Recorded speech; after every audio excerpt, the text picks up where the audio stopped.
de plus belle ci waxtaan wi cuun ñi nga xam ne nag ñooy layool Farba Ngom démb gonte nañu ab janook taskati xibaar yi waaye nag ñu ngi ñaawlu bu baax a baax lu toll ci juróom-ñeenti weer boobaak léegi seen i client dégluwuñu ko beneen biit mooy wér-gu-yaramam dañoo jàpp ne daal méngoowul ak li nga xam ne rek moo di maintien en détention li ñuy sàkku it mooy ñu féexal ko mu mën a dem faju ji ñoom nag dàquñu sax ba jël mbir mi internationalisé comme ni ñu ko waxee woon la fois passée. waaw def nañu exercice bu yàgg ku nekk intervenir indi leeral ci lu mu jàpp ne loolu la seen client di dund lu mu jàpp ne lañ ko teg ak justice bu Sénégal teg ko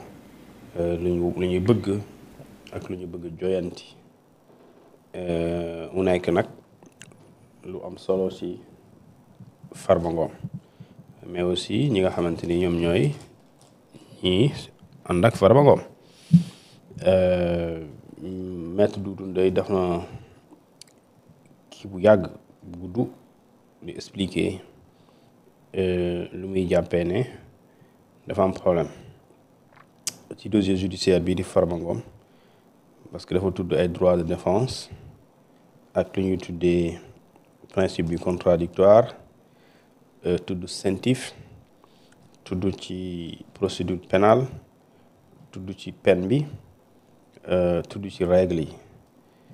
ak li nga xamante ni moom mooy le fait que juge bi su jotee kayit ci procédure pénale ci yenn dispositions yi le juge d'instruction n'est pas obligé dans certaines circonstances kenn amul obligation mu daal di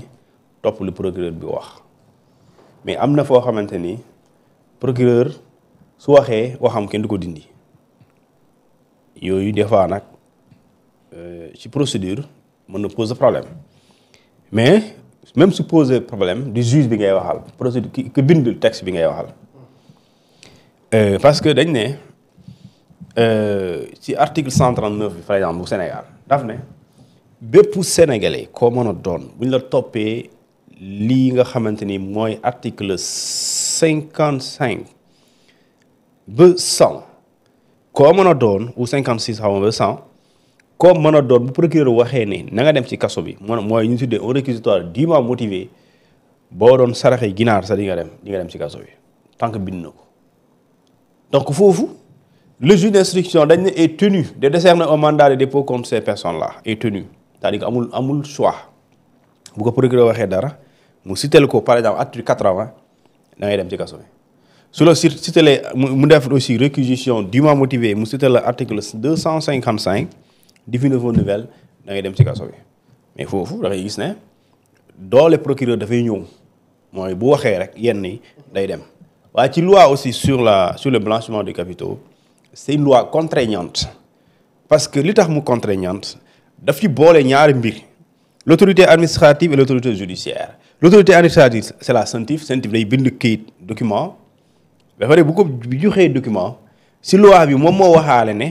mu joxe fexe ba le procureur a les mains liées mu ne ko yow juge procureur quand la CENTIF vous transmet un document vous êtes obligé vous procureur de poursuivre mooy yow nga topp moom lu war la obligation du ay c'est-à-dire yooyu da ngay topp léegi soo toppee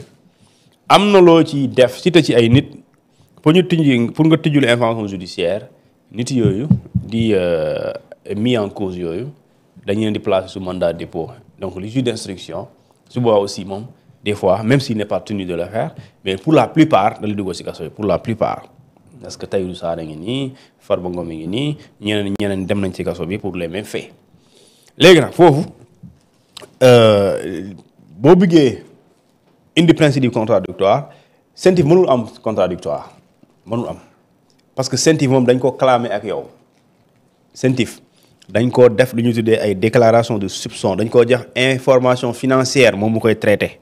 ci traitement boobu moom mu am lu mu xel ñaar mu soupçonné la mais quand bu la soupçonné day bind kayit document jox ko juge jox ko procureur moom mooy tijjulu information judiciaire maintenant ci information judiciaire boobu phase d'instruction bi foofu lay amee principe du contradictoire léegi lu ci doy waar balaa muy am principe contradictoire yow fekk ñam nga kaso bi moom damay question bi mooy fekk ñam nga kaso bi wala privé lañ la di liberté parce que boo demul ci kaso bi rek yaa ngi sous contrôle judiciaire wala nga nekk en liberté provisoire kon dans tous les cas instruction bi même bu dee principe contradictoire dafay am principe boobu noonu day fekk yow yaa ngi ci kaso bi wala ñu xeñ na liberté boo xamante ni amuloo ko bu amoo liberté totale et su boobaa aussi le juge d'instruction il est tenu de le faire parce que yoon moo ko ne li ngay def sëñ bi te un juge vraiment sa boussole c'est la loi mënoo def leneen lu dul du wax nit ñi ngay topp lu loi bi wax moom ngay topp moo tax principe du contradictoire c'est à partir de l'instruction moo tax officier de police judiciaire yi ñoom ñooy déglu gars yi bu ñu la dégloo boo leen indilu du doy ñu delloo seen kayit yi ci juge d'instruction bi wax ko bu delloo doyul ñu indi la bu dee kooku indiwoo lu leer aussi mu inculpé la c'est aussi simple que ça et su boobaa principe du contradictoire mooy maa ngi lay laaj ci lii tontu ma procureur dañ ko wax dara mu njort mu ne te moom yoon moo ko ne da ngay topplu mu confier ma dossier bi man ma tijji information judiciaire bii mooy kaay dañ laa tuumaal 1 milliard léegi naa bëgg yow 1 milliard yooyu noonu dañoo wax ne nangam kaay wax ñu nu mu demee mais soo indee lu sérieux contestation sérieuse dans ce cas loolu mooy contradiction bi dañ laa tuumaal ngay weddi mais ça c'est un principe et c'est un principe du contradictoire soo lu tax ñu mën a juger parce que dama gis mu bind plutôt maître nee na daf ne chaque accusation doit être discutée et chaque personne a le droit de se défendre avant d'être jugé mais c'est pourquoi mu am instruction kay moo tax xam nga on n'a pas jugé des gens c'est-à-dire jëluñu kenn ne ko da ngay dem ci kaso yi ñu jëluñu kenn téye ko ne ko suba dañ lay atte loolu bu état au Sénégal si comme gëm naa ne mënu ko def parce que loolu soo ko defee mooy violation flagrante des droits des détenus parce que mënoo tuumaal nit ki nag joxoo ko benn occasion nga déglu ko mais da nga koy tëj ci kaso bi rek yóbbu ko ñu atte ko loolu léegi nag moo tax effectivement soo ko jàppee phase instruction bi foofu la amee solo mooy tey soo indee des preuves wala nga indi contestation sérieuse mais vraiment nag kenn du la yóbbu ñu lay atte parce que foofu mën nañ defar non-lieu total ou partiel léegi nag bu fekkente ni léegi ci phase instruction bi lu ñu joxtoon si yow indiwoo li tax ñu tere la ñu yóbbu la ci jugement dans ce cas te la yóbbu jugement mais boo indee lu doy nag su boobaa juge bi kenn mënul la yóbbu jugement su boobaa kenn du la atte parce que dans ce cas léegi lu tax mënul la atte c'est parce que y a le respect de tes droits de défense mu am lu ñu tuddee principe du contradictoire léegi nag foofu la amee solo l'avocat a sauté une étape importante leneen li mu wax lan mu ne la CENTIF sur la base d'un rapport de la CENTIF le procureur a requis un mandat de dépôt entraînant sa détention préventive sans enquête préalable auprès du concerné ni des services du trésor public mooy si base du rapport bi CENTIF bind procureur def un réquisitoire introductif sàkku ñu tëj waa ji ci sàkku boobu ñu tëj ko léegi foofu mën nañ ci débat mais même boo ciy débat procureur moom amul choix dafa am obligation mu def loolu yoon moo ko ne